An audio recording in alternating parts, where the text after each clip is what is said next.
right here for you, streaming live on the Augusta University Athletics Network on YouTube, and we hope you all able to tune in on what should be 3 outstanding games in the 2-day period next weekend, Friday and Saturday. A called strike on Purcell, 0-2, and it's good to see Penley jump ahead in the count on him after losing Schmall. Yeah, and absolutely, let's catch all you back up after a modicum of technical difficulties. We've got 1 out here in the top half of the 5th inning with the rain coming down at a pretty good size right now, but Penley's still going strong. The players are showing no signs of wanting to put the tarp on the field, and rightfully so. Absolutely, and as we left off, the Jags coming back by 4. You know, there is no quit in this team. They're not dead in the water yet at all, so they still have a very strong shot at coming back in this game with 4 innings left to play. Count is 2 balls and 2 strikes on Purcell. On deck is Garrett Green.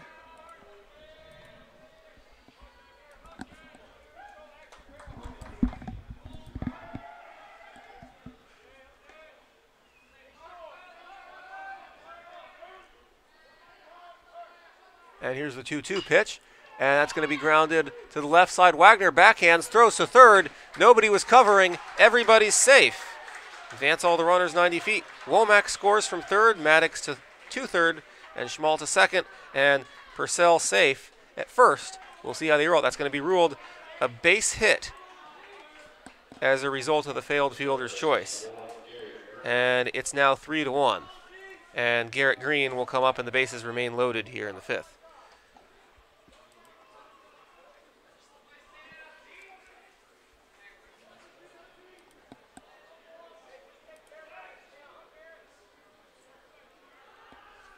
Green in this game has reached base a pair of times. He has singled and walked. Okay. Was stranded both times. Just to update you through the YouTube page, what you'll see is you'll see 2 Game 3s, Augusta and Georgia College. The first video that you'll see is of innings 1 through the top half of the 5th. The second will start out with the top half of the 5th, going on hopefully through the 9th inning. So just keep in mind that when you're watching these later back on YouTube, it's 2 videos of the same game. We had a little bit of modicum technical difficulties that shut us out from one video completing the 2, so we are going back and giving you the full game through 2 videos. Thank you, Blake. And we do apologize for the earlier technical difficulty, and that's why they're being divided into the 2 videos. Right. No balls and 2 strikes here on Garrett Green. Bases remain loaded. The corner infielders are in for the Jaguars, ready to make a force play at home if necessary. The middle infield in double play depth. The 0-2 pitch misses upstairs for a ball. 1-2 on Garrett Green.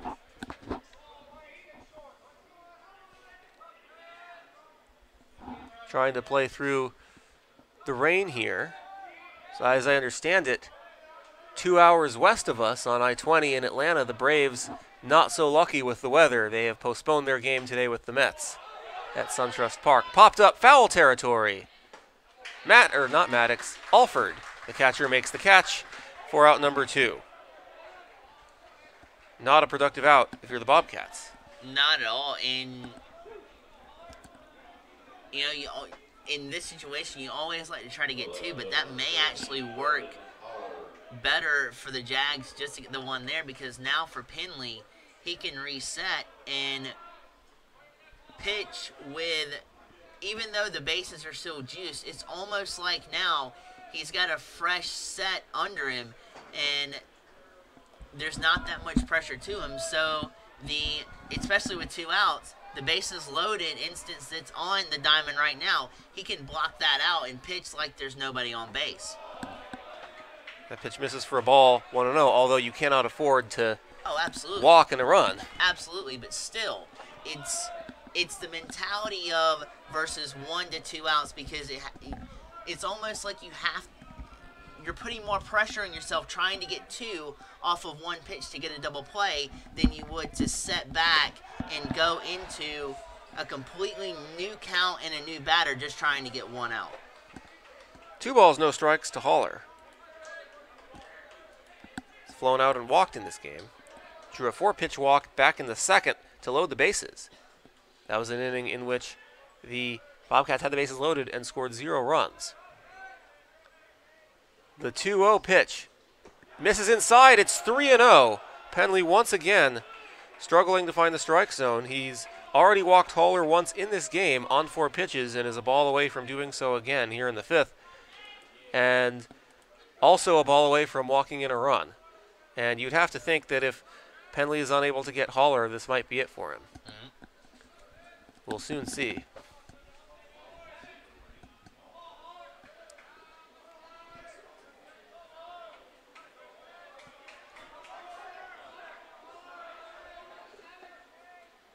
And the 3-0. And that misses a 4-pitch bases loaded walk. And it's 4-1. The 3rd run to score this inning.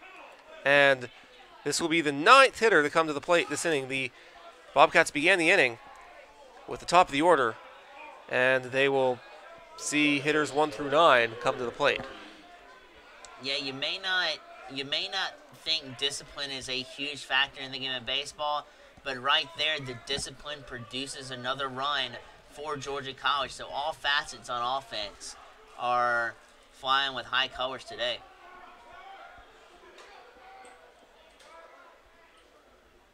And that's going to be grounded to short. Wagner bobbles it. The throw across the diamond is in time. He's able to recover. And the Bobcats strand the bases loaded for the 2nd time tonight. This time, however, they score 3 runs prior to that and take a 4-1 lead. We go to the bottom of the 5th here at the Lake. Jaguars coming to bat. We'll be back.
While I'm doing this,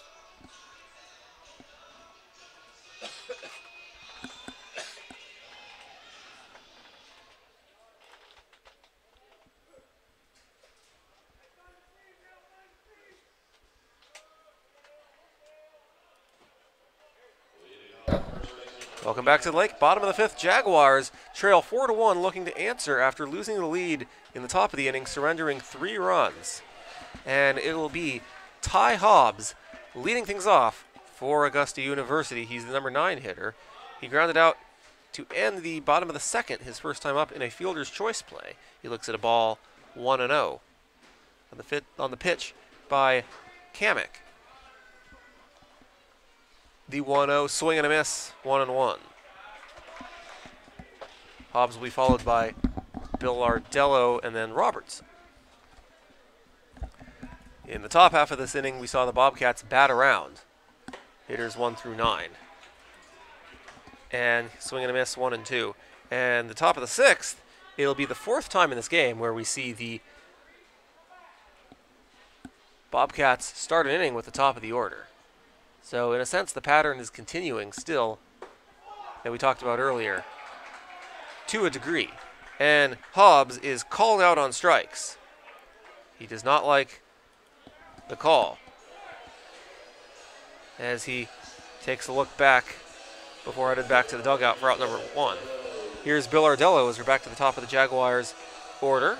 Bill Ardello 0 for 2 in this game. He's flown out twice. He has also made some spectacular diving catches early on in this game in center field with great speed covering a lot of ground. And he's aggressive early, swings at the first pitch he sees here and fouls it away. 0-1.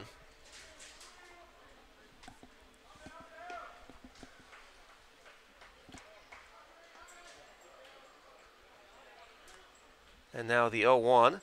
Swung on, grounded to short, and unable to come up with it cleanly is Gentry. It looked like an easy routine bang-bang play, and he was overthinking it a little bit after he fielded the ball and maybe thought ahead and ended up fumbling it on the transfer, and he may have, the wetness of the field and the ball because of the rain may have played a factor too, Blake. Right, because even though you think about transferring it cleanly, the grip, it can kind of slip off your hands, and he booted it to the left of him, so a couple of things went wrong there, but an assist to the infield as well, with the grass in the infield a little bit slippery right now.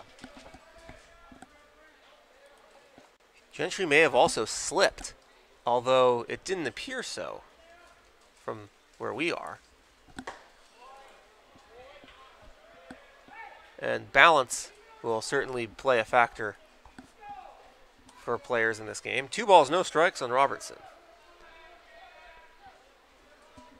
We took a look at the American flag out in straightaway center field a little earlier on, and we saw the rain coming down a little bit. For those who were just joining us. 2 balls and 1 strike here on Robertson. Goebel waits on deck.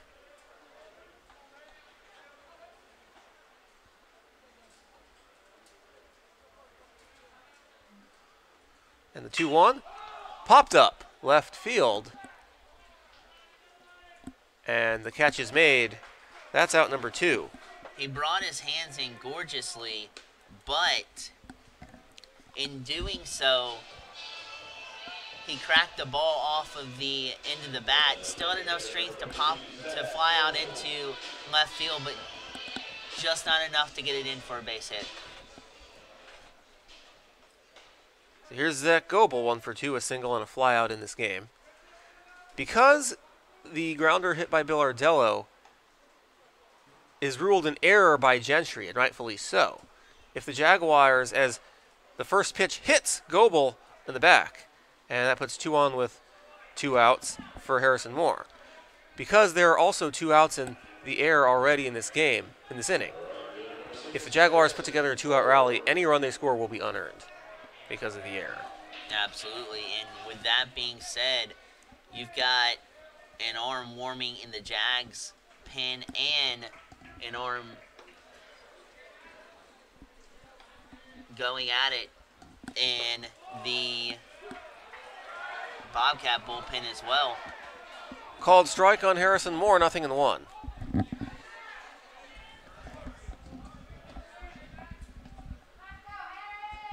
So this could possibly be K-Mac's last inning. And the 0-1 fouled back to the screen. 1 and 2. If he is able to get out of this inning, he'll be eligible for the win. You have to go a minimum of 5 innings if you're a starting pitcher and if you want to be eligible for a win. If you leave the game before the 5th inning and your team is ahead and your team keeps the lead the rest of the game, you cannot get the win. Crazy, huh? Hey, another one of those rule changes that, not rule changes, but another one of those rules that we've been talking about is very interesting, and you don't really think of it or realize it when it's there, but with it being in the rule book, that's the way it's stationed. And now, with K-Mac pitching a brilliant game up until this point, if the Jags were to come back here, he would be in line for a no decision. No balls and 2 strikes on Moore, 2 on and 2 out here this inning. Jaguars looking to chip away like they did yesterday before coming back to win. In the air to right center field. And the catch is made for the third and final out. The Jaguars strand 2 as we head now to inning number 6. They trail at 4-1 here on the Augusta University Athletics Network on YouTube. We'll be back.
Welcome back to the lake. Bottom of the 5th inning, or correction, top of the 6th inning, I should say. Jaguars have a new pitcher on the mound. It's Sam Gulberton. Takes over for Jay Penley, who gave up 4 runs off of 8 hits in 5 innings. 3 of those 4 runs were surrendered in the 5th. He pitched very well innings 1 through 4 before running into trouble in the 5th against this very good Bobcats offense. And for the 4th time in this game, the Bobcats will begin an inning offensively with the top of the order in Cal Gentry. This time Gentry looking for a little redemption after the error committed in the bottom half of the 5th. Nothing came of it, however, as the Jaguars were still held scoreless that inning.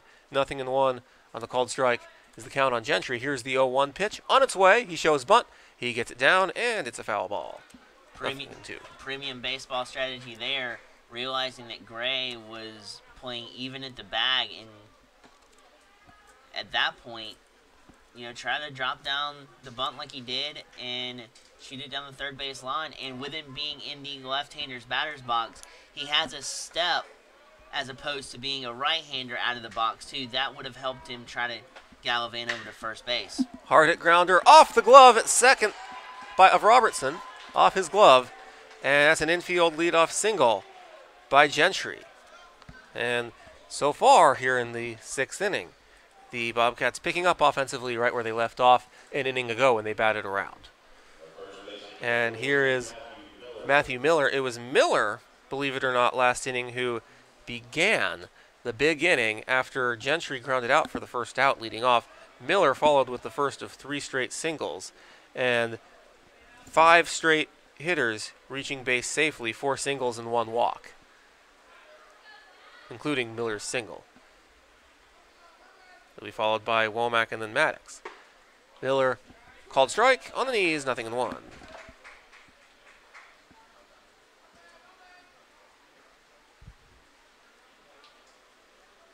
The rain coming down a little bit harder now. There's no wind, however, whatsoever. And that's going to play a major factor in this game. Yep. Check on the runner at first.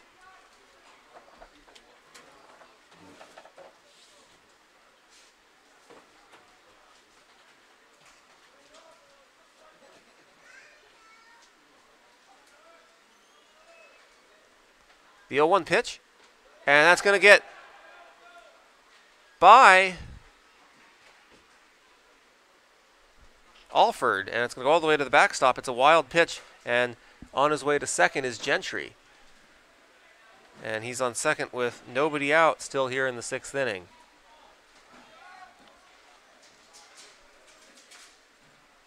Jaguars in the bottom half of this inning will begin with Jim Wagner at the plate, followed by Timothy Gray, and then Brent Alford.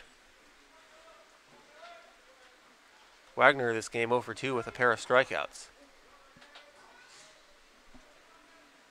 The 1-1 pitch, check swing. There will be no appeal. They say he did not go. 2 balls and a strike. The pitch was up and away. Correction, they do appeal, and they still say he did not go. Count 2-1. 4 runs off of 9 hits in this game for the Bobcats. Jaguars a run off of 4 hits. The 2-1 lined off of the glove of Gray. He holds Gentry at second. However, Miller's going to be safe at first. As once it went off of Gray's glove, it was a good job to stop it from going down the line for potentially a double, and it saved a run, but it's a base hit and a single by Miller. So in that sense, Gray did the right thing there, preventing it from being a double and an RBI down the line. 2 on, nobody out. Here's Wesley Womack. Womack also singled last inning and scored the second of 3 runs.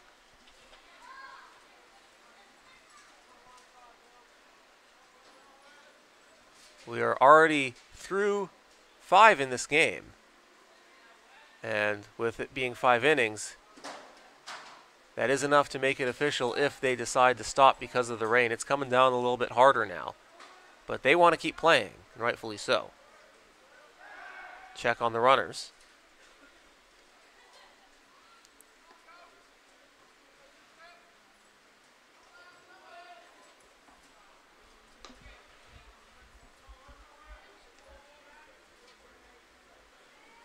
And the pitch, he shows bunt, does Womack, and he gets it down, and it's a foul ball. 0-1.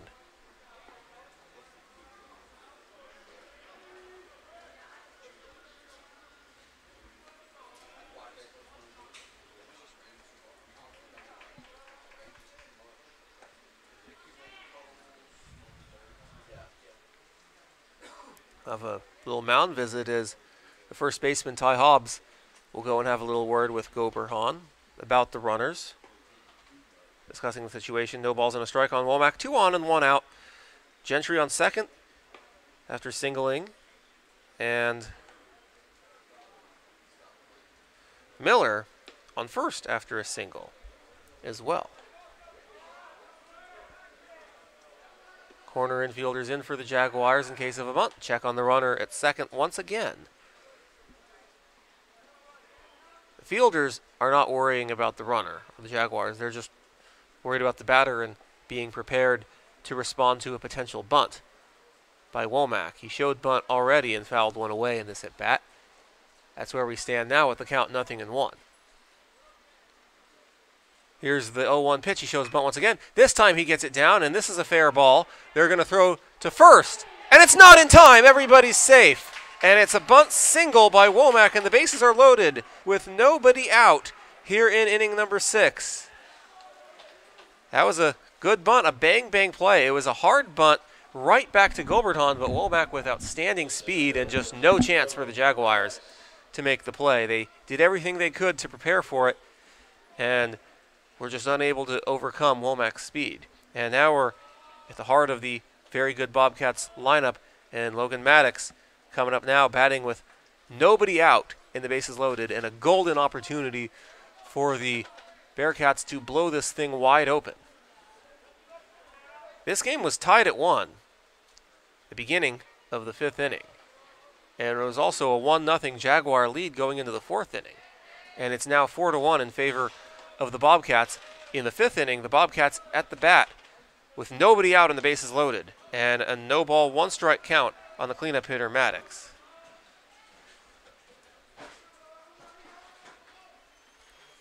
And the Bobcats showing no sign of becoming lazy offensively. They want to score a lot of runs.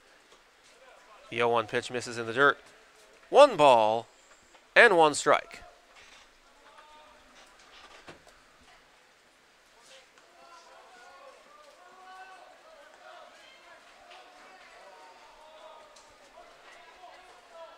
Fans have taken shelter in the seats under the roof here at the lake. Although in this part of the country, Blake, rain can sometimes be a nice warm shower with the humidity, but that's generally during the summer, not necessarily in April. Absolutely. Either way, it's a critical juncture in this ball game because with Gowardon on the mound with the bases loaded and nobody out, you're looking for something on the ground, and not only to that point, but you want to try to get something sharply hit straight to an infielder so they can cut that run off at home plate. And for that reason, and the sake of cutting off a run at home plate, the Jaguars bring their entire infield in, nobody out. A double play will not bail them out of the inning with nobody out, as potentially a run will still score. So that's when you bring your entire infield in. The Jaguars coach Chris Howell out to talk to Gilberton. They're trying to figure out if the mound is still playable with the water and the rain coming. And remember, folks, after the 5th inning, the game becomes official. And we're already past that point. Absolutely. And with Georgia College up right now, if the game gets called, they will take the rubber match of the series.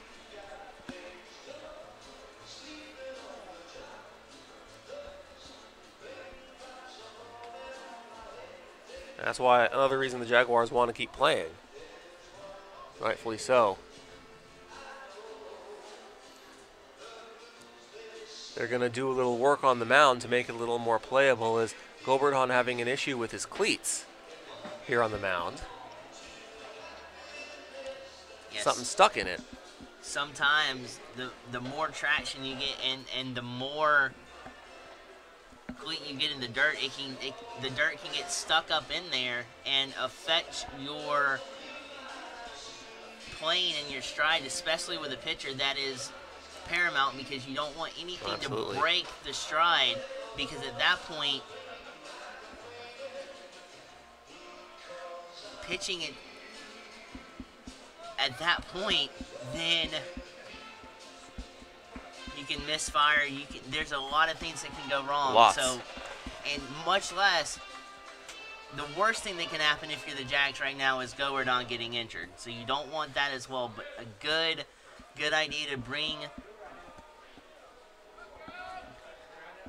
that out there to try to work on the mound, to pat it down, and hopefully resume play. That's lined in the center field. That's down for a base hit. That's going to score at least one. Gentry scores. They're going to hold Miller at second, and Womack overran second, thinking he was going to go to third, not realizing Miller was going to hold at third, and he just gets back safely to second. Advance the runners 90 feet, and it's 5-1. It's a good play from the cutoff man in the infield to check back at second to see how far it was off, and then fire a rocket back to Mason at second for Ty Hobbs. It's a good piece of defense there by the Jags to hopefully steal an out. Absolutely. And it's going to bring up Schmall. Nate Schmall is 1 for 3 in this game. He has a home run to his credit, and he singled as well, scored twice. The home run may have turned the game around, as that's the end of the night for Sam Gilberton, who comes on in relief this inning and cannot make an out. Gives up 4 straight singles and is responsible for all 3 base runners on base and the bases being loaded. We have a pitching change, and we will take a break. We'll be back.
see right there a couple of brave souls braving out the rain here at the lake.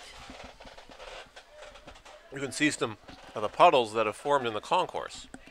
However, the field is still playable for the time being.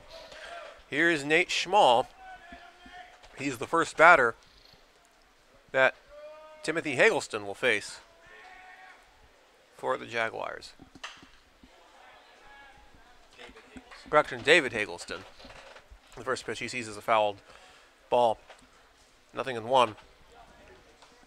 David Hagelston replaces Sam Goldberthon, who came out of the bullpen and just could not make an out.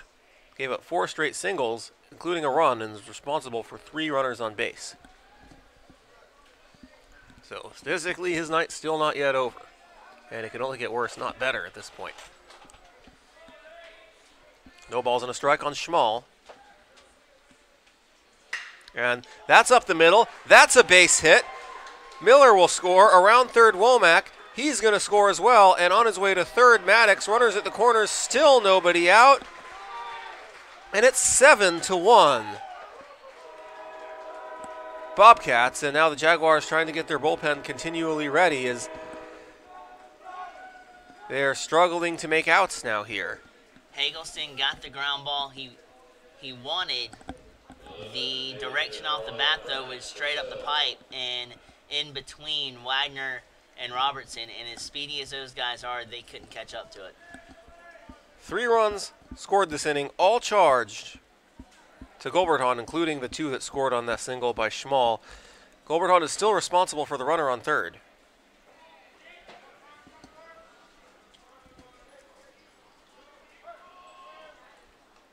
And first pitch swinging by Purcell, and that's popped up, and the catch is made in right field. Tagging is Maddox, and they're going to hold him at third. A good throw in by Harrison Moore for the first out as the runners hold. Sharp defense by Moore, not throwing it all the way home and trying to cut the runner down, throwing it to Hobbs as a relay between the pitcher's mound and first, because at that depth, you won't get the advancement from the runner at third because it's too close to home. So a sharp move, and also that keeps the runner at first at bay for Georgia College. So great move all around because it also keeps a double play in order for the Jags. And with 1 out, a double play at this point because of the catch by Moore ends the inning. That's how huge that is. Exactly. And first pitch to Green misses for a ball. 1-0 on Garrett Green.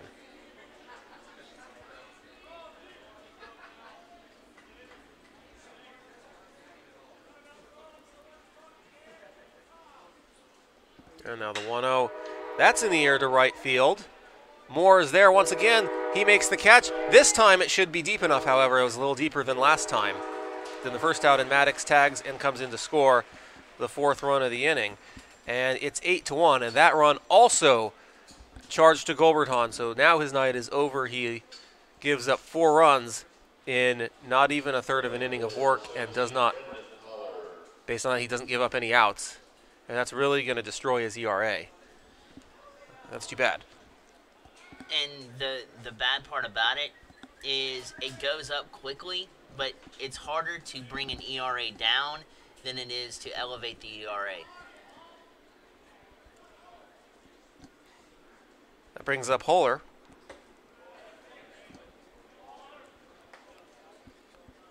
And that's a ball, 1-0. Reached base twice in this game.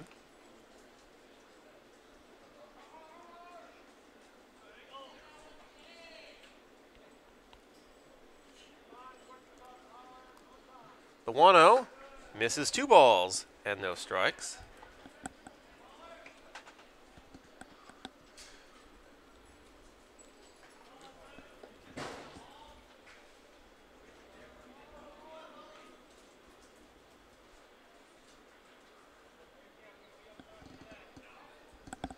Runner on first is Schmall, who singled with the bases loaded with nobody out. He's been stuck at first ever since, and he's seen 2 flyouts to right field during that time. Now there are 2 outs. 2 balls and a strike is now the count on Holler. This is the 8th man to come to the plate this inning for the Bobcats and the 17th hitter to come to the plate in the last 2 innings. And the 23rd hitter in the last 3 innings. The middle innings, that has been the MO for Georgia College this whole series. Striking in the middle innings and keeping the pressure on the Jags. And in the last 3 innings, including this one, the Bobcats have seen 5 hitters bat once in all 3 innings.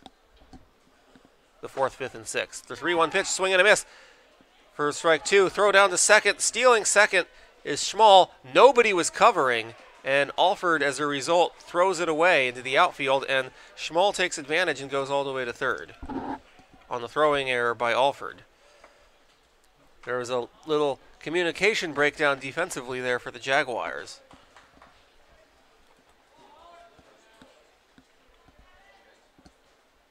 Count is full on Haller. Maddox, believe it or not, Logan Maddox, the cleanup hitter, has reached base all 3 times in his 3 at-bats in the last 3 innings and has scored a run in each of the last 3 innings for 3 total runs, including on the home run in the 4th, which tied the game and turned this game around. A swing and a miss by Haller, and that ends the inning. But not before the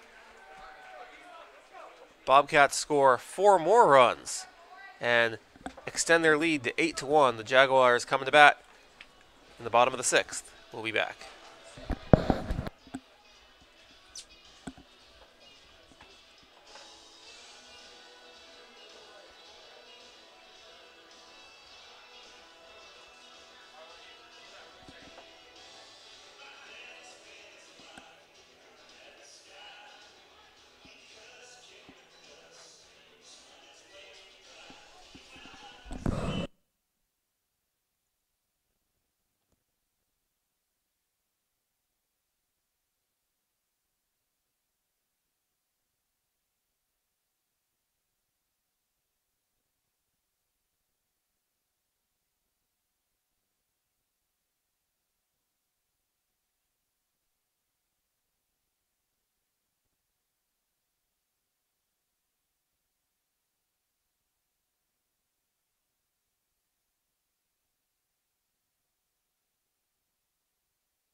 Welcome back to the lake. Jaguars coming to bat. Bottom of the 6th. It'll be Jim Wagner leading it off.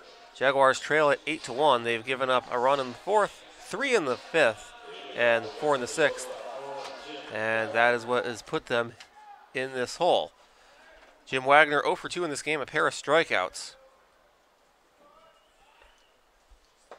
As the Jaguars offense has struggled since going up 1-0 in the first inning. Kamek picking up right where he left off on the mound when he pitched 3 scoreless innings out of the bullpen 2 nights ago. Starts this game, and from what we're seeing from him in this game, Blake, he doesn't appear as though he's someone who's 2 days removed from 3 innings of work. He looks like he's been well rested. Absolutely, but now Georgia College has elected to rest him a little bit and Matt Studdard is in the game now pitching for Georgia College. But you're right. I mean, holding the Jags when they exploded yesterday to capture the win, holding them to 1 run off of 4 hits is a dandy of a ball game. Going 5 innings, he's eligible for the win. Only giving up just the 1 run in the first inning off of 4 hits.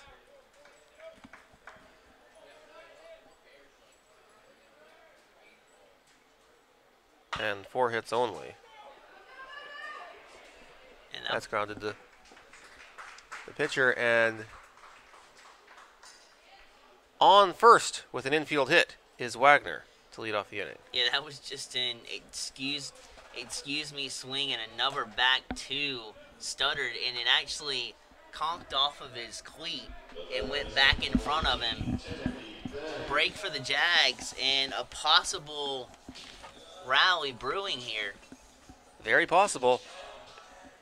A good sign of a rally is a leadoff guy getting on. You don't want to wait till there are 2 outs before you put your runners on base to give your players an RBI opportunity. If you do so with nobody outs, you have a little wiggle room. And that's what the Jaguars have now with Timothy Gray up. And the speedy Wagner on first. And let's not forget the Jaguars are capable of coming back, as we saw yesterday. And the lesson that I'm sure the Bobcats learned from blowing a 5-1 lead yesterday, as Gray's behind the count after looking at a called strike, 0-1. They know the game is far from over and no lead is safe. And I'm sure when they had a 4-run lead going into the top half of this inning before they scored another 4 runs to take an 8-1 lead, they knew it's not safe. No, absolutely. Absolutely. And even though the Jags are down by 7, they're still going to put their heart and soul into the at-bats that they have. They get Wagner on the fielder's choice, but Gray beats out the throw and avoids the double play. On the 5-4 out at second base, they get the lead runner, 1 out here in the 6th. And here is Brent Alford.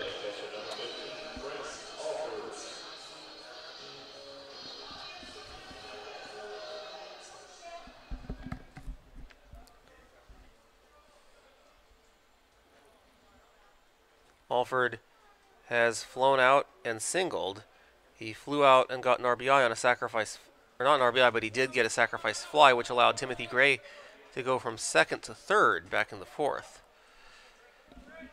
1 ball, no strikes on Alford. 1 out here in the 6th inning. Runner on first, barring a double play ball. Patrick Watson will bat next. Watson is 0 for 2 with a pair of strikeouts in this game.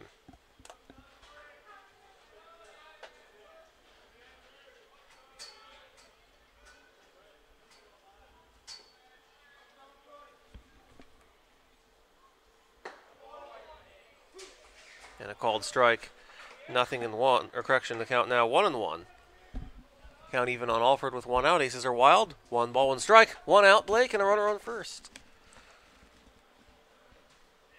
The 1-1 pitch. Curveball just on the knees before it breaks down. And that's a called strike. 0-2. Studdard or correction, 1-2. Studdard tried to secure the same location. Just ducked underneath the strike zone there. Good eye from the Jags. And absolutely, with them ahead in the count now, 2 balls and 1 strike, they might get a pitch here that they can handle.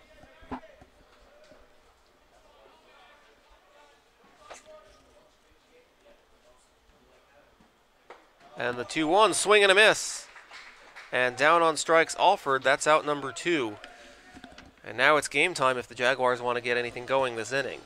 That's good strategy, though, by Studdard, because you rarely see 2 back-to-back change of speeds on off-speed pitches, but Studdard brought it beautifully to the plate with a curveball and then another curveball right back, because the Jags there were anticipating a fastball. Bringing back that curveball solidified the 2nd out. Called strike to Watson, 0-1.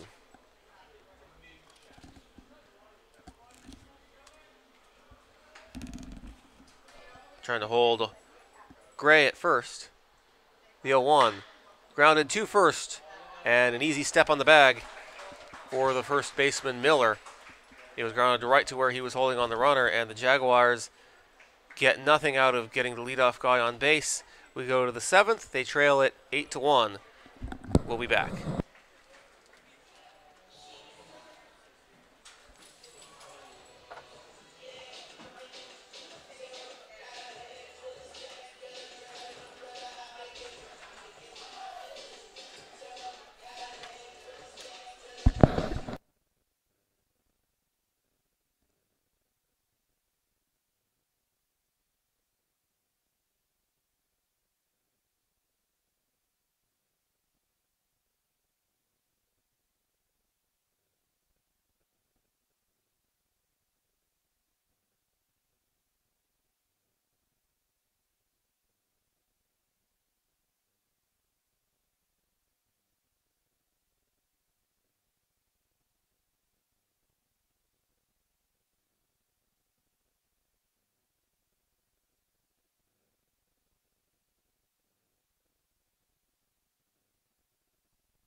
We are back here at the lake. Starting the top of the 7th, the Bobcats coming to bat, leading the Jaguars 5-1. We will have a pinch hitter to start the inning, and to take you the rest of the way with the play-by-play, here's Blake Collins.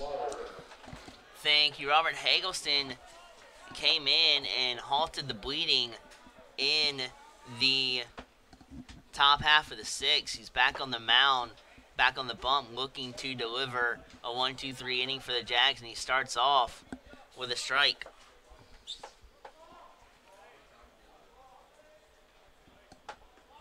The pinch hitter is Caleb Slaughter, and he slaughters that one. Hoping for a different result, though, as it ventures into foul territory. Slaughter will likely, he's batting for Furphy, who will likely replace him defensively at second base in the bottom of the inning, but we'll have to wait and see. And a strike 3 call on the inside corner. Froze him solid, buckled his knees. And Hagelston is back on the mound with a vengeance with the first out.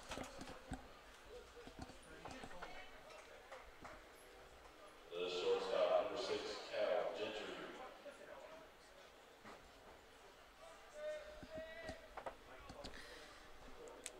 Top of the lineup card with the table setter Gentry stationed in the box, and he takes a first pitch strike inside corner. Breaking down outside of the strike zone on that splitter and no offer.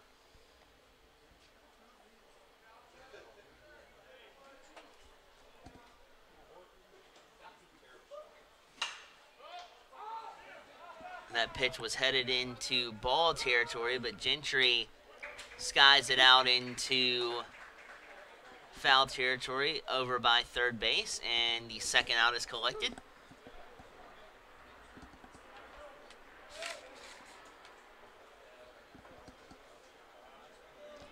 The first baseman, number 42, Matthew Miller. 2 rapid outs here, but that is not a promising sign for Georgia College, although with Matthew Miller up, he wants to try to get on base for Womack, Maddox, and Schmall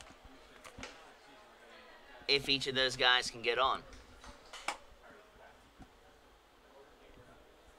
We saw in the 4th, 5th, and 6th innings 5 hitters on the Bobcats that batted once in each inning, and now Miller and Gentry doing so once each in the 5th, 6th, and 7th. And if Miller can reach, Womack will do the same thing. And if that happens, then 8 of the 9 batters on the Bobcats lineup will have done that at least once in this game. And He's showing very tough grit at the plate with battling back here in a 1-ball and 2-strike count, fouling off 2 straight pitches, and Hagelston's having to fight for his life.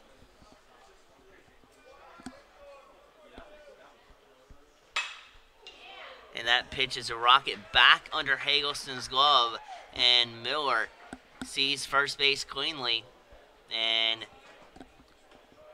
Robert was right on the money as Womack is now approaching the plate. Womack in the last 2 innings has singled in both innings and scored both times. And Miller just now his 3rd single in this game in as many innings. In each of the last 2 innings he scored. And Womack going to come up to bat and make sure he can make history repeat itself here.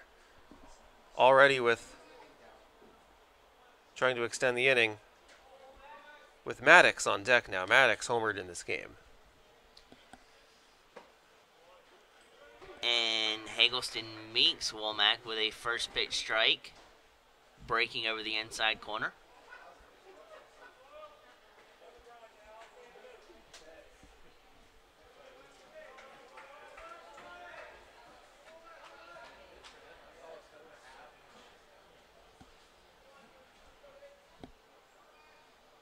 His second pitch bleeds off of the outside corner to deadlock the count at 1-ball and 1-strike.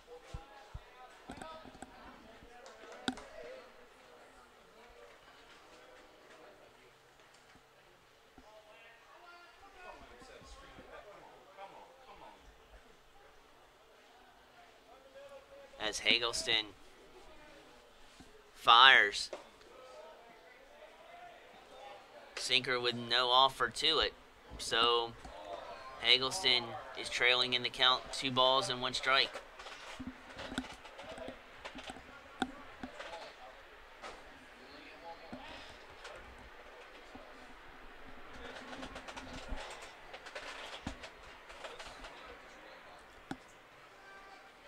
Hagelston wheels and deals. Splitter. Just foul tipped as it was going into the dirt, staying alive in the count is Womack.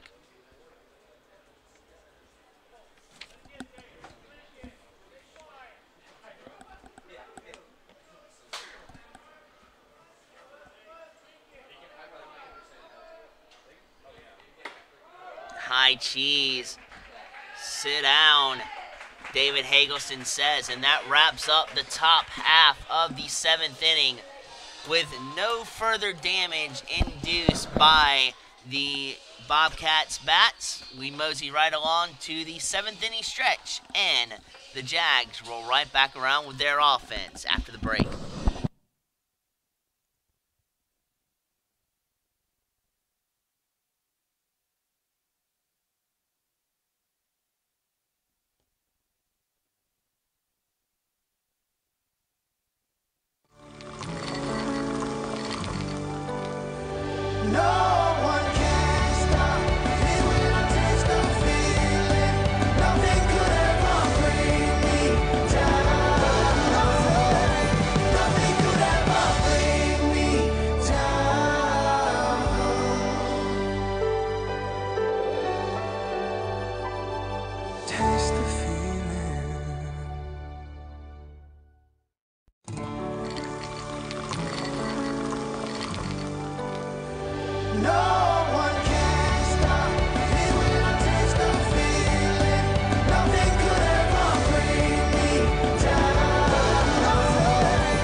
going to be a tougher task patrolling second with a wetter field, but head coach Jason Eller tells Cassius Young, head on out there and patrol it the best you can. As Studdard is back out for his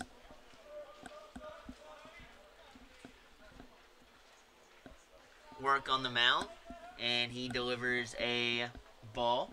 Pitched a shutout inning last inning in his first inning in relief back in the 6th. Now he's back out here in the 7th. So if you can contain this offense, there's no reason to take you out of the game.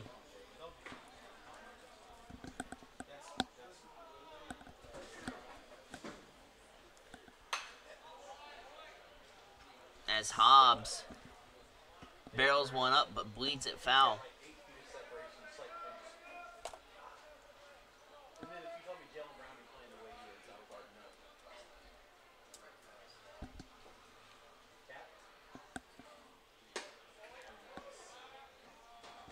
Hobbs with a very keen eye there gazes at a ball venturing out of the strike zone.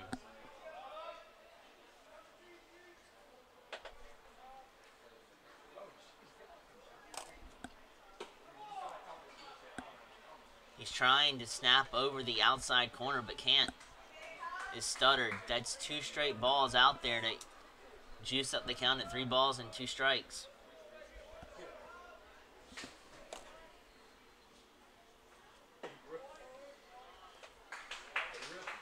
And Hobbs, with the disciplined eyes, takes his first base.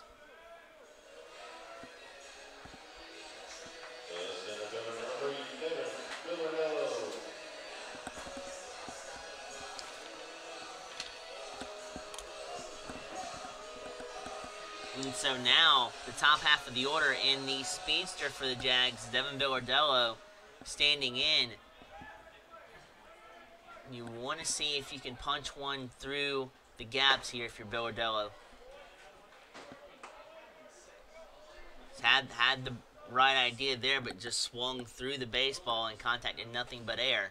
So it's the first strike is on the board, and he is behind in the count. 0 balls and 1 strike.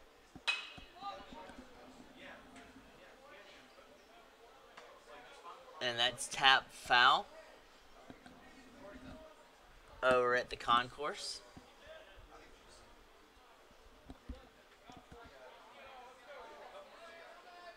No balls and 2 strikes. Hobbs takes his lead off first. Billardello strikes it, trying to time up Studdard's pitches, but staying alive in a great battle at the dish.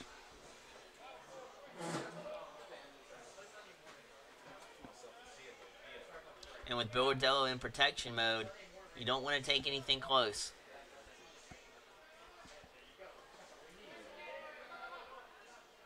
A check swing that the home plate umpire doesn't need any help to it. He takes it on his own and says Billardello went around.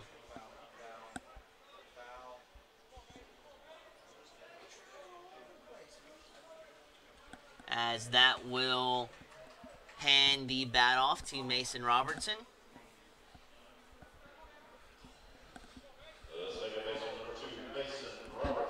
And you don't want to leave Hobbs stranded at first base. So anything you can do at this juncture to move him into scoring position will be a productive AB.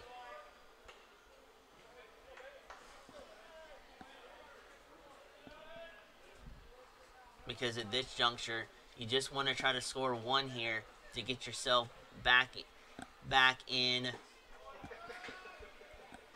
the game and feeling good to where you can attack the baseball and climb back into this game. It's 1 ball and 1 strike with 1 out on the board.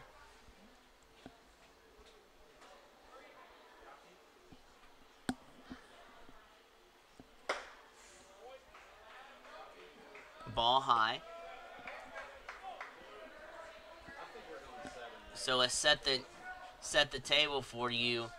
The Bobcats acquired 8 runs on 14 hits. So you have 1 error on the board to the Jags, 1 run We've accumulated 5 hits and have no errors to this juncture. But the majority of those runs, as we've stated earlier, have come in the middle innings, 5 and 6, respectively, for Georgia College, and that's been their MO this whole entire series. And Robertson screeches the ball into right field. It gets down in front of the right fielder. Robertson makes his way to first base with the second run in scoring position for the Jags.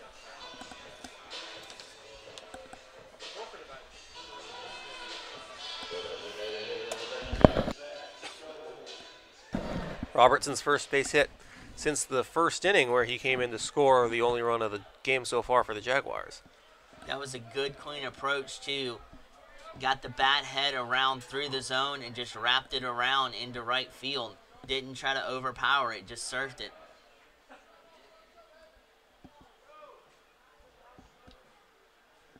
It's a war between Studdard and Goebel. And Goebel gets the better of that exchange, maybe. Just barely foul. Right down the line, and it had home run distance, but it was on the left side of the left field foul pole. You want to talk about a jolt. Even though he wasn't trying to, that 3-run jolt would have brought good promise to the hopes of the Jags coming back in this game, as that would have quickly turned the tide of the inning.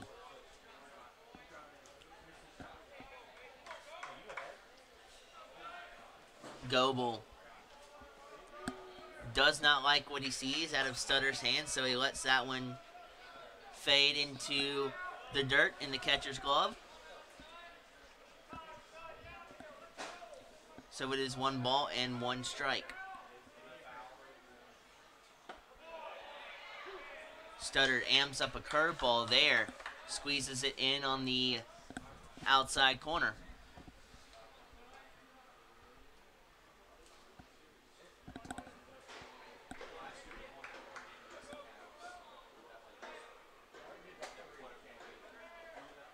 Goebel awaits the 1-2. Pounded into the ground. Gentry bobbles it again, but he kept with the play, and Hobbs ran right into the tag at third, so they do acquire an out. As Hobbs will head back into the dugout, and Goebel stands at first base.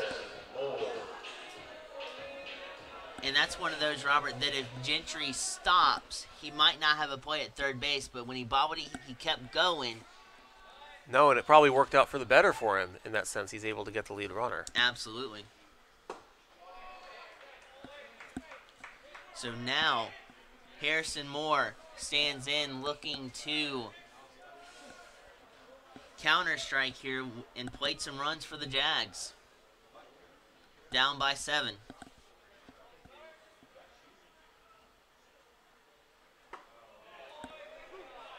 Strike over the inside corner. Studdard only has to get 1 more strike here to halt this threat. See what he comes up with. Slider that time, low and away.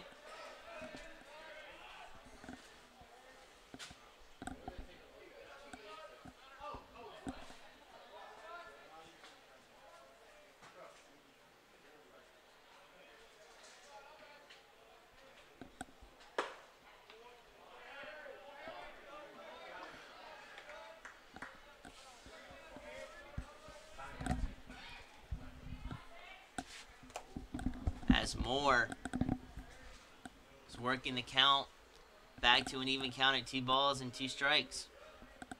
Goebel at first base. That ball's ripped to second. Double clutch in the glove, but it doesn't harm the Bobcats.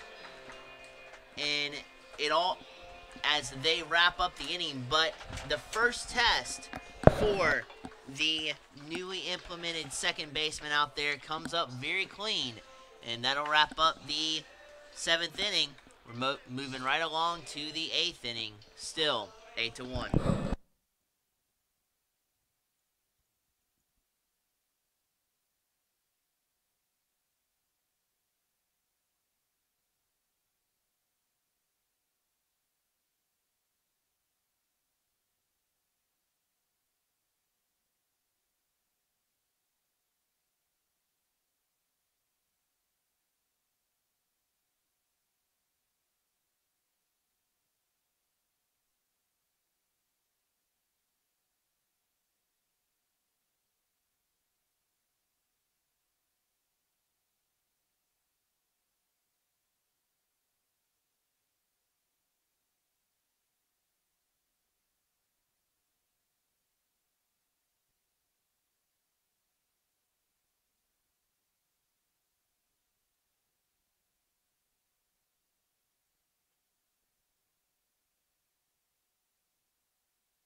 Hagelston's looking to come through for the Jags for the 3rd straight inning, as he's dealing with the cleanup hitter, Logan Maddox. And at last we checked, he was 6th in the batting average leaderboard in the Peach Ball Conference. That ball's bounced over to Gray, charging with everything he has, fields it cleanly. The transfer was crystal clear, and fires a rocket over to Hobbs at first base, and the first out is in the Jags' favor.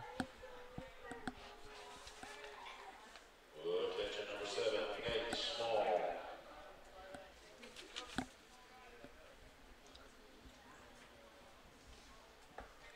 This guy up at the dish and Purcell are two of the guys the Jags want to keep off the base, as Nate Small has had a good day yesterday and a pretty good day today at the dish. He stares at the first pitch strike on the outside.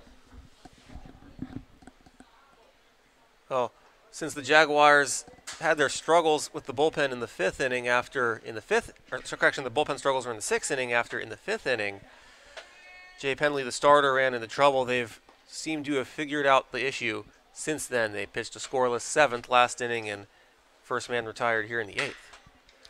And that ball is bounced over to Robertson. Quick shuffle to his right. Fires a strike over to Hobbs. And rapidly here in the 8th, what you want to see out of the bullpen, 2 up and 2 down. No designated hitter number 11, Brandon Purcell.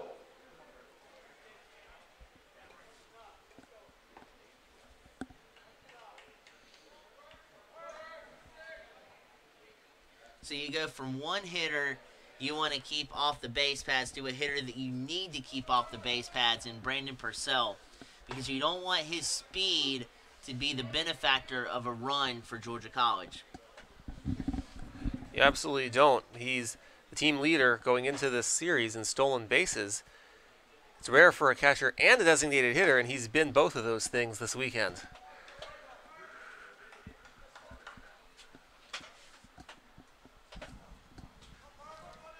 As he takes inside there. Tries to come back with a splitter, but Purcell saw the rotation of the ball cleanly and decided not to even think about swinging.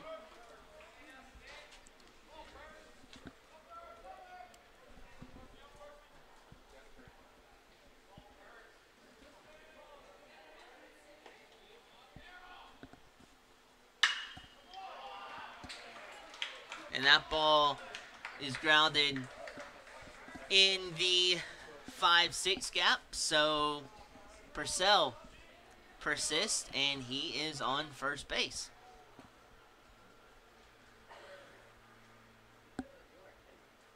And with the big lead that the Bobcats have right now, and with Purcell's speed, the Bobcats have shown with big leads they are not afraid to take risks on the base paths, and with Purcell's speed, see what he does here. You've got a good arm at Alford behind the plate, though, for the Jags. He's had a great series up until this point in a number of different areas on the defense for the Jags, including his offense as well. But for the defense, he's saved runs, and he's gunned out a couple of Bobcats in this series trying to steal to second.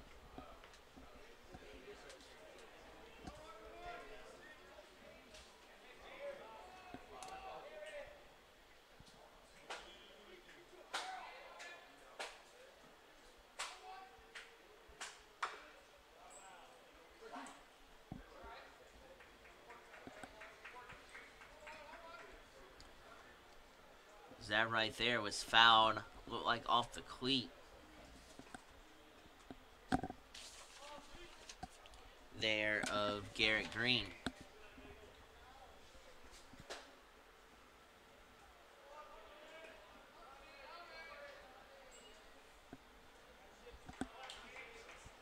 Green now is in all-out protection mode, down 2 strikes.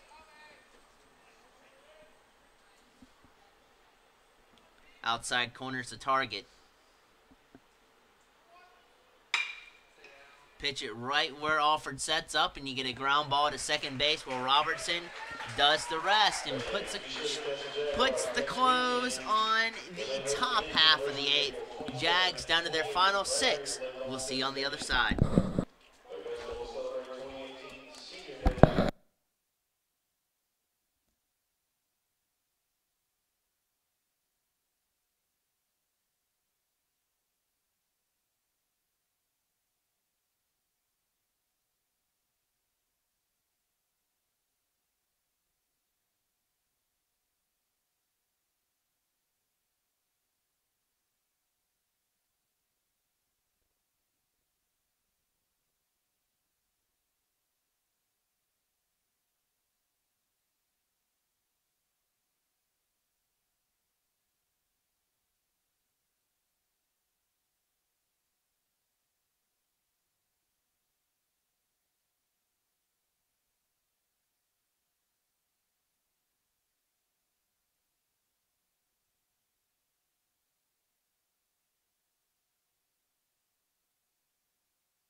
The jump start and the surge will have to come through Jim Wagner's bat. And that he buries a shot out to right field, and it is gone! That is a Longo Bongo and a inductee into the Launchpad City Hall of Fame for Jim Wagner. Man, oh man, you want to talk about a quick strike, Robert. That was electric. That absolutely was, and Wagner is known for working deep counts and making contact, and this time he doesn't only make contact, but he crushes one on the first pitch. He wasn't waiting around or worried about working the count deep this time, and it paid off. Just like that, the Jags acquire their second run, and that's got to make this Jag squad feel good, especially seeing as how their day is gone. But even better, trying to come back this late in the ball game, seeing as what happened yesterday, and that ball is not as deep as Wagner's out in left field, and It's allowed first out, but the Jags are placing good aluminum on the baseball in this 8th inning. And we'll see if that home run by Wagner sparks a rally of some kind here this inning, at least chip away and get within striking distance going into the 9th at the very least here, as it definitely seemed like a wake-up call for Gray, who made good contact even though he flew out. A chance for Green on the call at third base to transfer and fire a bullet for the second out.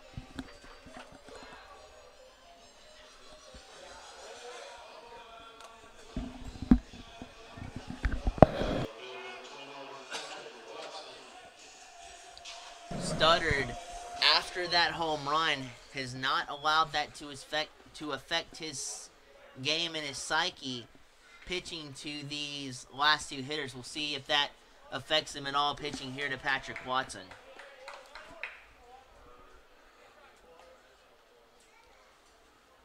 So he connects on the inside corner with the first strike.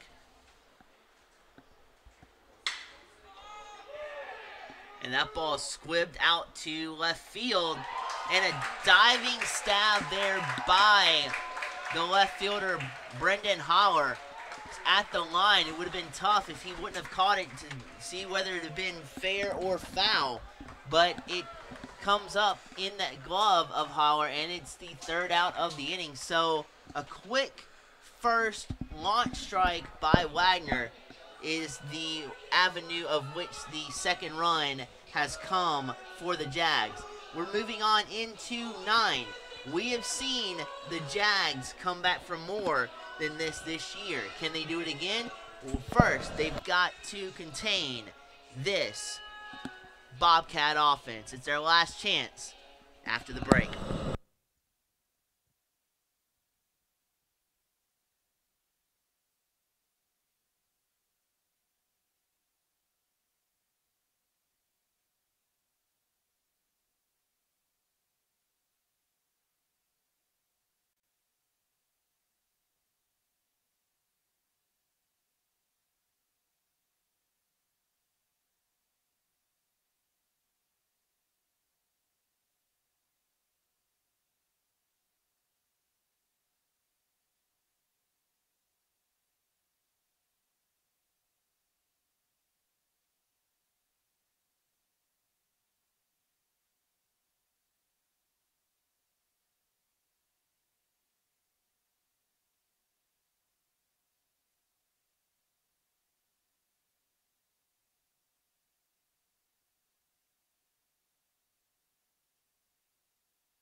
Hagelston with 3 strong innings for the Jags has his number pulled here for Jordan Kelly to try to batten down the hatchets and close this offense out for Georgia College with no runs in this inning. He's got 3 outs to get to do that, though.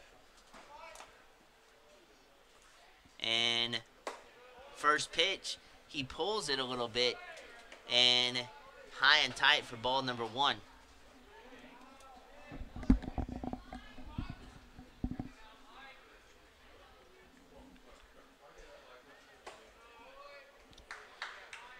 The 3/4 lefty fires a fastball just a tad high.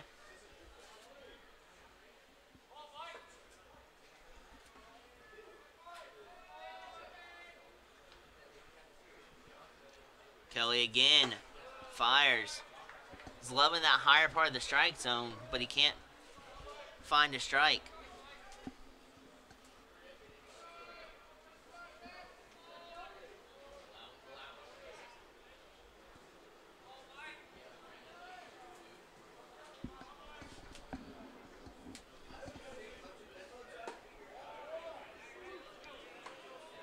Counter strikes with a changeup there. And gets the nod on the inside corner.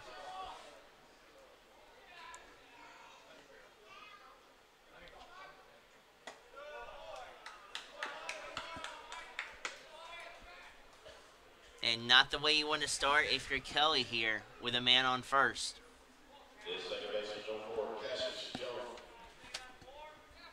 Seeing Cassius Young for the first time today at the dish. He came in as a defensive replacement last inning, but he's going to have to wait a few minutes as there's a conference call on the mound.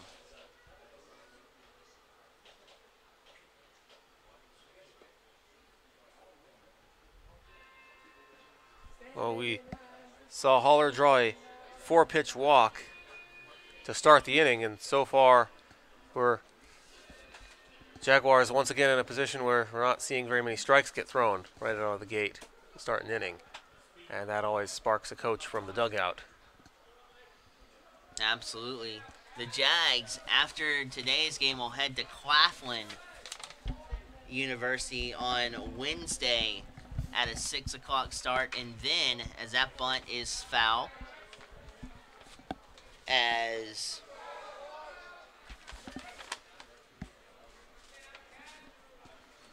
Kelly is up a strike, but then they turn right back around after that Claflin game and head straight back here for a 3-game, 2-night set with Lynn with a doubleheader set to kick off on Saturday.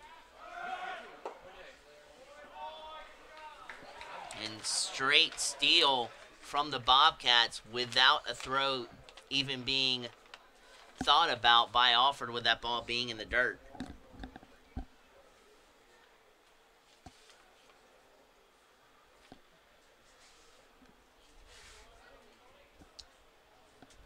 So Cassius has evened up the count at 1 ball and 1 strike. Bunts it this time straight back to the pitcher.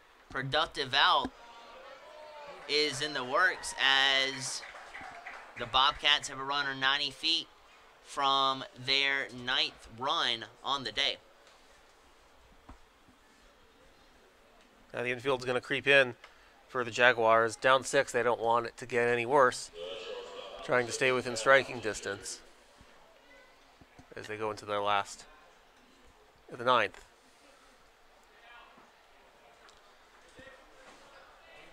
It's hard to believe, but Peach Belt Conference is creeping up fast on the last week of the season.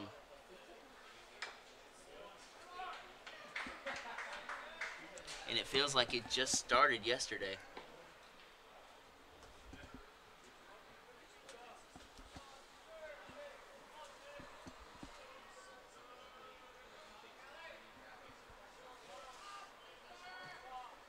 As Kelly shoots a fastball on the outside corner, it's met with solid contact, but out in front of it a little bit is Gentry. And Cal is trying to battle back from a 0-ball, 2-strike predicament. He can't do so as it throws him solid. A fastball that bled over the outside corner. 2 down now and a critical out for Jordan Kelly. First baseman number 42, Matthew Miller.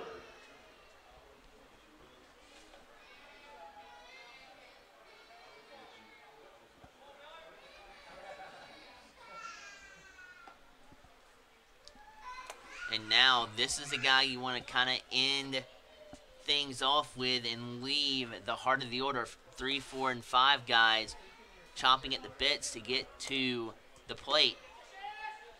As that ball squirts underneath Alford's glove, and without a swing of the bat, the 9th run is across on a wild pitch by Kelly.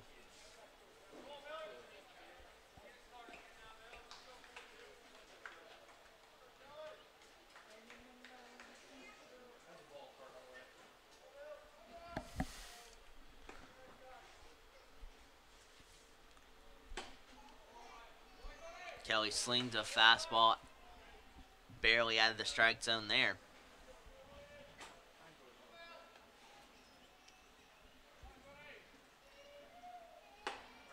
Takes a little bit off on a changeup.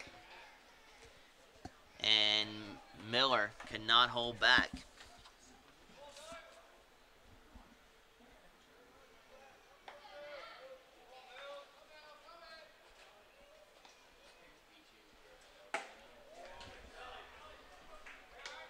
A wicked cut, but comes up empty by Miller.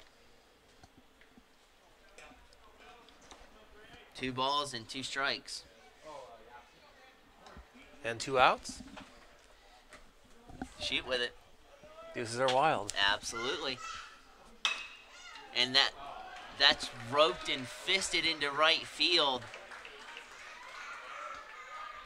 It looked like that hit off the neck of the bat, which is a smaller part of the bat as you get to the handle. It's also called the bridge of the bat, but that's where it looked like that hit off of. So that shows you the strength there of Miller to escort that into right field, as he was jammed major league on that at bat. But you do get your 3 and your 4 hitters on deck with the 3rd hole hitter, Womack, in the box. First pitch he sees, he elevates into center field and deep. Villardello on the warning track hauls the 3rd out in. The Jags, 3 outs to go. We've definitely seen them come back from worse and tie the game up and win. Do they have one more in them? Find out right after this.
The senior, Mike Warren, works the final 3 outs in left field for Georgia College.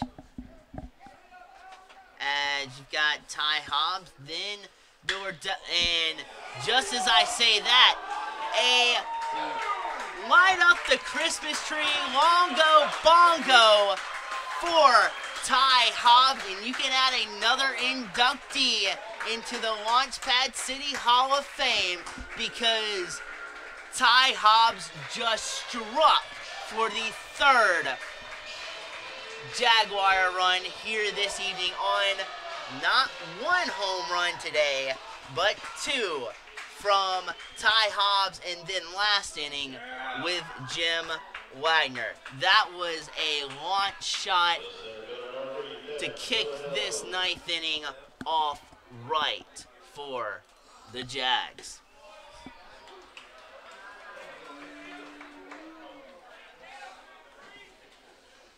And Villardello is looking to follow suit to get on base here as he takes a strike.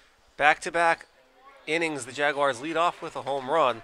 Last inning, we were talking about how maybe they'll kickstart something, and it got the Jaguars hitting the ball hard after that, but got no more base runners. It didn't quite work out.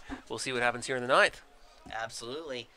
Villardello, though, is in a predicament. Not a predicament anymore, as that ball is softly hit, and a blistering fastball delivered by Gentry to the first baseman, Miller, to capture the speedy Billardello and not let him get on first base.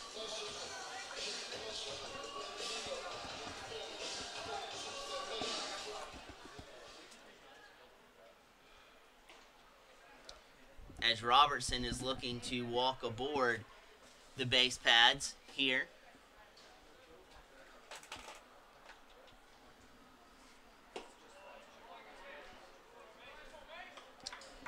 Change up, down.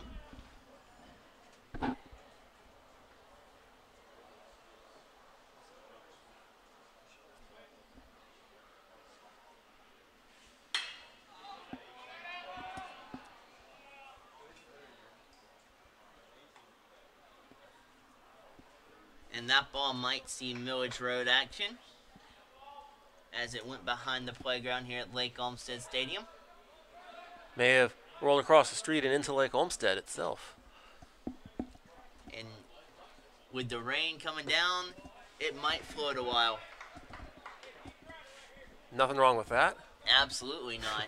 Absolutely. Just a lazy day for baseball out in pristine waters. As that ball is not lazy, as another rocket is hit to Gentry. This time he cannot field it cleanly, and a scorched ball by Mason Robertson issues him a leadoff single.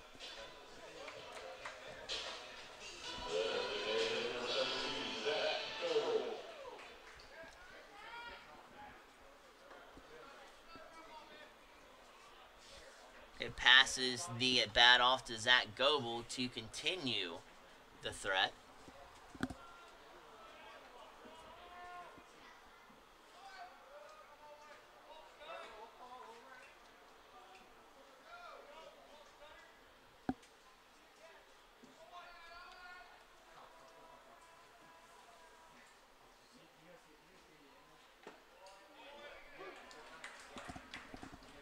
Curveball. At the last second, curves right in over the inside corner.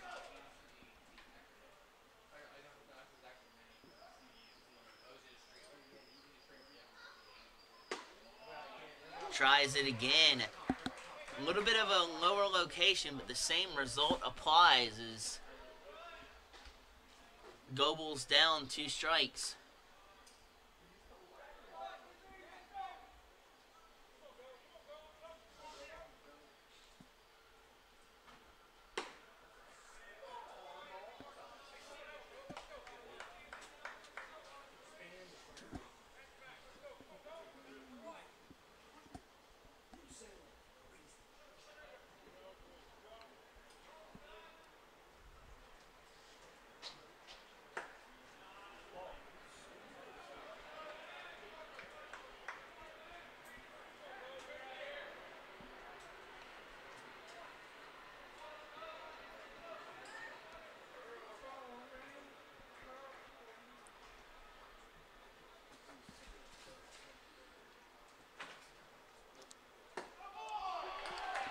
Strike 3, call, froze Goebel, pegging the outside corner. A crucial strikeout there for the Bobcats, and they're 1 out away from taking the 3rd and final game of the series in a victory.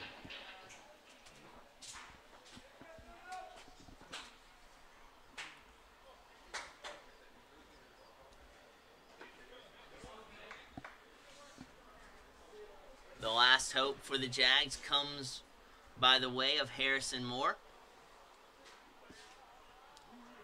Moore, not too aggressive, stares at the first pitch ball now. Looking at a new ball, did not like how slippery the ball was, so gonna get a fresh ball, and with Moore ahead in the count, he can be a little bit more selective as Robertson takes off and swipes second base.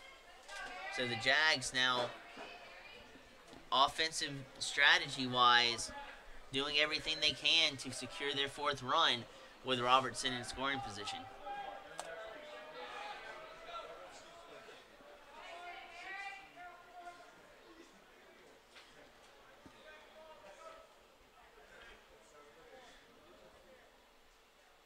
Moore, bouncer to third, shuffle to the right. Fire, and the throw escapes the first baseman. Moore's on his high horse to second. The throw, high throw. Moore slides in safely. So now the Jags have life back within them.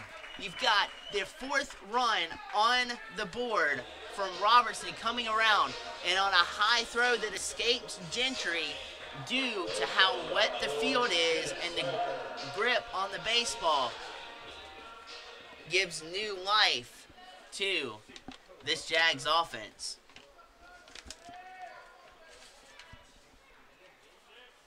And now, the guy that burned you the last time he was up, and Jim Wagner, stands in at the dish.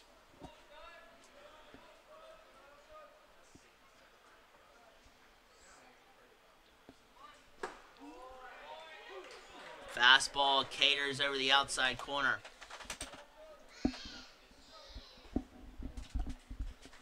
As patient as Wags is, you don't want to fall behind 2 strikes here.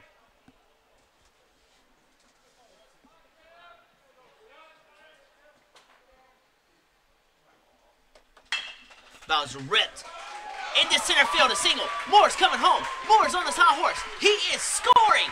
Moore has the 5th run of the Jags inning off a single from Jim Wagner. It was absolutely a beautiful piece of hitting there by Wagner. And as we've been mentioning throughout this game, when you think you have the Jags wrapped up in a corner, their never say die attitude comes glaring out with life. Well, that's the lesson learned from yesterday's game. The Jaguars trying to do that again, and now the Bobcats are going to have a mound visit, try to figure out how to make the 3rd out. And right now, what the Jaguars are doing with the 3 runs scored this inning, 2 of the 3 runs are unearned, as it was after the throwing error by the shortstop Gentry. Gentry has committed 2 errors in this game, both throwing errors. They're the only 2 team errors of the game so far for the Bobcats, but that last one may prove costly. The Jaguars still a ways to go in this one to come back, but they're trying to do everything they can to make it hurt and make the Bobcats pay for their miscues. This is a prime example as to why the 27th out is the hardest out to get in the game of baseball.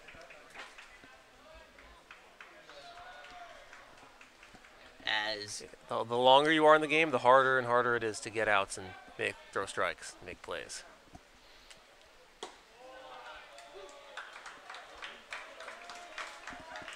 settles in nicely after that mound visit with a strike over the outside.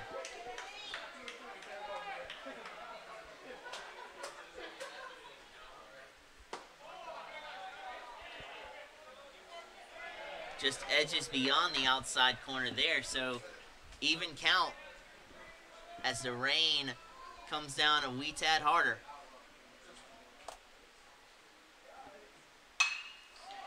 Opposite field. Is it going to hang? And it does for the third out, but not before the Jags come blistering back with 4 runs to make it interesting. 1 in the 8th, 3 in the 9th, but ultimately fall short. Georgia College comes in and takes 2 deciding games in this series with great force and looked good going into the playoffs. They absolutely do, and they're going to be a force to reckon with in not only the Peach Belt Conference Tournament, but in the Division II playoffs as well, and certainly we'll wish them the best of luck moving forward as well. And the Jaguars, a great effort this weekend. They dropped 2 out of 3, but a great win yesterday, and a good job, especially by their starting pitching, containing the offense, but unfortunately in each game, really, the Bobcats were able to get things going in the middle innings and get to the Jaguar starter when they got tired in like the 5th and 6th inning, and especially more so the case today and Friday. The Jaguar bullpen had no answer. Yesterday, the Jaguar bullpen was outstanding in helping the offense catch fire and coming back. You've got a very good couple of building blocks to build off of for the last week of the season for the Jags. Offense started to spark late to this game, which proves phenomenally well for them going into Claflin and then coming back for a non-conference 3-game set with Lynn. And then we'll see how it shakes out, because there is believe still a possibility that,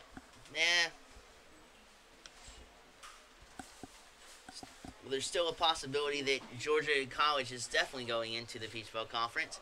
They, with this victory, are at 33-9 overall and 24-3 in conference play. They are looking stout, and they are going to be a stalwart in the playoffs. But for the Jags, look, you had a really good ninth inning coming in, and you build off that. Finish out this week strong, because you never know what could happen. Yeah, you absolutely can't, and that's the beauty of the game of baseball. Anything can happen, and we'll start with Wednesday at Claflin, and then return home for the series finale, or the season finale, against Lynn University next weekend. And certainly the Jaguars look to close out this season in style, and not only that, but it's a building block for this young team going into next year. They want to have as much momentum as possible at the start of the 2019 campaign. Absolutely. For Robert Ambrose, I'm Blake Collins. That's a wrap for this weekend series with Georgia College. We will see you right back here Friday night for the first game of 3, taking on and going toe-to-toe with Lynn.